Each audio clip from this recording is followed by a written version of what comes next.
دوسروں کے بید کو محفوظ رکھنا ایمانت اور اسے مشہور کر دینا خیانت اور مشکوک چیزوں سے بچنا دیانت ہے۔ آدمی بلا شبہ اپنے راز کو خود محفوظ رکھ سکتا ہے۔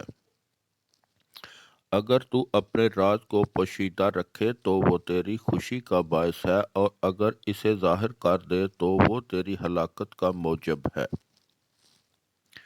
جو آدمی اپنا بید محفوظ نہیں رکھتا وہ دوسروں کا بید محفوظ نہیں رکھ سکتا۔ 3 آدمیوں کو اپنا بید ہرگز نہیں بتلانا چاہیے۔ نمبر 1 عورت، نمبر 2 احمق، نمبر 3 چغل خور۔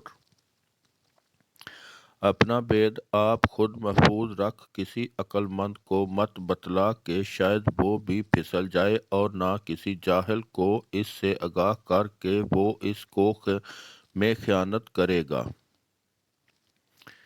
تیرا راز تیری قید میں ہے، بس اگر تو اس کو ظاہر کر دے گا تو سمجھ لے کہ تو اس کا قیدی ہو جائے گا۔ جو آدمی اپنے راز کو ظاہر کرتا ہے وہ سلامت نہیں رہتا۔ جو آدمی تیرے راز کو ظاہر کرتا ہے وہ تیرے کام کو بگاڑ دیتا ہے۔ جو آدمی کسی کا راز رکھے وہ وفادار اور امین ہے۔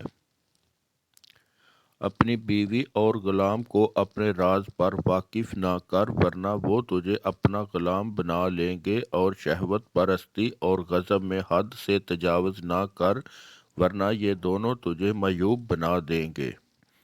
اپنے راز کی باتوں کے ظاہر کرنے میں بخل کر، اور اگر کوئی شخص تجھے اپنا بید بتلائے تو اسے ظاہر نہ کر، کیونکہ کسی کا بید ظاہر کرنا ایک طرح کی خیانت ہے۔ بے شک اللہ تعالیٰ ہر ایک شخص کے دل کے راز اور ہر ایک کے منہ کی بات اور ہر کسی کے کام کو دیکھتا اور جانتا ہے۔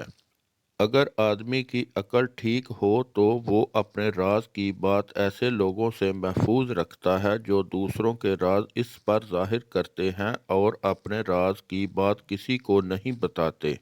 جس آدمی کا راز اس کے دل میں سما نہیں سکتا اس کے بچاؤ کی کوئی صورت نہیں، اور جو شخص اپنی قدر اور حد سے آگے بڑھتا ہے اس کو عقل سے کچھ واسطہ اور ضرورت نہیں۔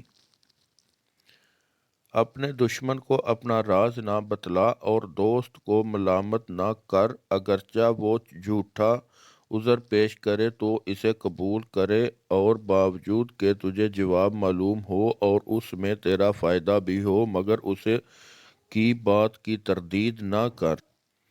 بے شک ہمارا معاملہ سخت دشوار، کڑا، ناہموار اور پوشیدہ اور ڈھکا ہوا راز ہے۔ اس کی برداشت وہی آدمی کر سکتا ہے جو کامل ایمان رکھتا ہے۔